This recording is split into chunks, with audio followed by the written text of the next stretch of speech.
श्री सुखदेव जी ने समझाया है राजा परीक्षित।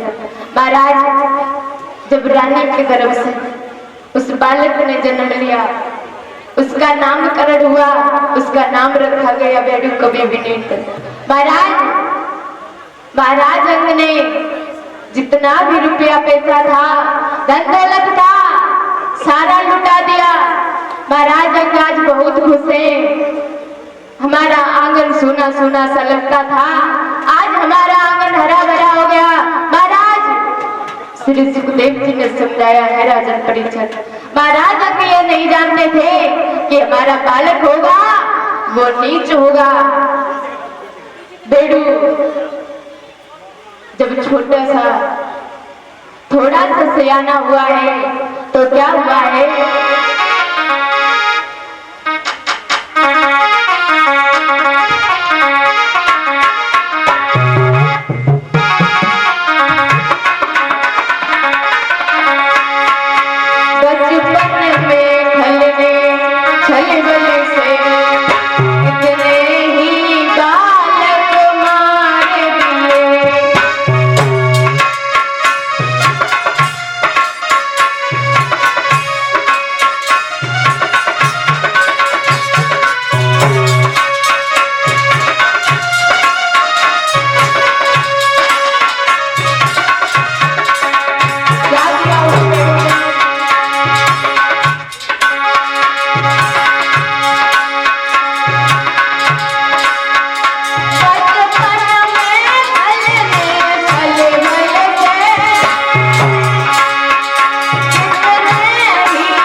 सुखदेव जी ने समझाया है राजन परीक्षित। वो बालक जब थोड़ा सा सयाना हुआ है, अपने गांव के बच्चों को मारने लगा। छोटे छोटे बच्चों को बुलाता है खेलने के लिए, उनको कहीं नदी में डाल देता है, कहीं तो कुएं में ढकेल देता है, कहीं तो किसी बच्चे की जीभ काट लेता है। आज महाराज वो बेडू अधिक से अधिक पाप करने लगा। जब पाप करने लगा, महाराज गांव के लोग महाराज अंग के पास आने लगे, कहने लगे महाराज अपने बेटा को आप समझा लो, ये तो एक राजा का बेटा है। अगर आपने अपने बेटा को नहीं समझाया तो आपको एक दिन ऐसा झटका देगा जो आप समाज में मुंह दिखाने के लायक नहीं रहोगे। इसलिए आप एक राजा हो, अपने पुत्र को समझा लो। महाराज श्री सुखदेव जी ने समझाया हे राजा परीक्षित। उसी समय महाराज ने अपने बेटा को पास में बुलाया, कहने लगे बेडू आप एक राजा के बेटा हो, अगर आप ये प्रजा को दुख दोगे तो प्रजा में तूफान खड़ा हो जाएगा। इसलिए बेटा मेरी बात मानो, आप इन गांव के लोगों को परेशान मत करो। और महाराज बोले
श्री सुखदेव जी ने समझाया है राजन परीक्षित। महाराज राजा अंग ने अपने बेटा को पास में बुलाया, कहने लगे बेटा आप एक राजा के बेटा हो, अगर आप ही अधिक से अधिक पाप करोगे तो प्रजा के लोग कहां जाएंगे, इसलिए बेटा मेरी बात मानो, आप प्रजा को दुख मत दो। महाराज बेड़ू कहने लगा पिताजी आप क्या राज चलाना नहीं जानते, राज कैसे चलाया जाता है। महाराज अपने पिता को पकड़ा और जेल में डाल दिया। कोई ऐसा भी बेटा होगा जो अपने पिता को जेल में डाल देगा। आज महाराज उस बेड़ू ने अपने पिता को पकड़ा, जेल में डाल दिया। महाराज आज राजांग मन ही मन में सोचते हैं महाराज इससे अच्छा तो हमारे पुत्र ना हुआ होता तो मैं खुश रहता। आज बेड़ू ने मुझे ही जेल में डाल दिया। महाराज जब बेड़ू ने अपने पिता को जेल में डाल दिया, इधर धीरे धीरे समय व्यतीत होता चला गया। महाराज बेड़ू अधिक से अधिक और पाप करने लगा। गांव के लोगों को बुलाता है, कहने लगा गांव के लोगों मेरी बात सुनो, आज से ना तो कोई भगवान की भागवत कराएगा और ना तो कोई भगवान के भजन करेगा। अगर कोई संत महाराज अगर पीले कपड़े मिल जाए पहने हुए तो उसे भी जेल में डाल दो। महाराज आज वो बेड़ू अधिक से अधिक पाप करने लगा। जब अधिक से अधिक पाप करने लगा, महाराज एक संत महाराज आ गए, कहने लगे बेटा मेरी बात मानो। फिर भी एक संत महाराज उस बेटा को समझाने लगे, कहने लगे बेटा आप एक राजा के बेटा होकर के भी प्रजा को अधिक से अधिक दुख दे रहे हो, तुम नहीं जानते आप एक राजा के बेटा हो। उस संत ने समझाया बेटा मेरी बात मानो। वो संत बार बार बेटा ही बेटा करते हैं, लेकिन वो बेड़ू उस संत की कोई बात नहीं सुन रहा। जब कोई बात नहीं सुन रहा, महाराज उन संतों ने कहा है बेटा भगवान के भजन करो, और समझा करके कहा है राम नाम में सत्य भक्ति से दुनिया करती है।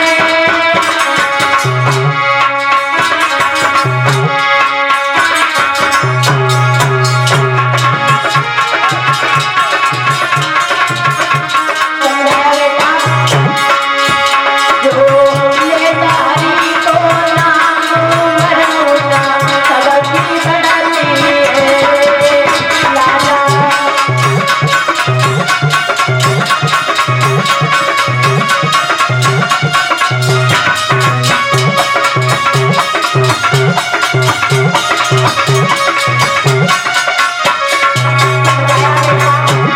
तो भगवान का नाम लेता है उनकी उम्र बढ़ जाती है। इसलिए बेटा मेरी बात मानो। उस बेटा ने आवाज सुनी कहने लगे बाबा जी आप मुझे बुला रहे हो?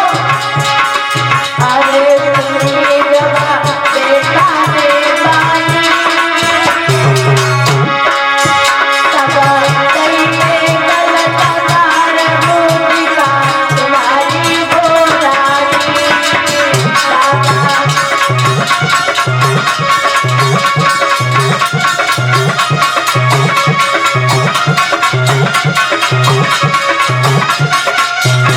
समझाया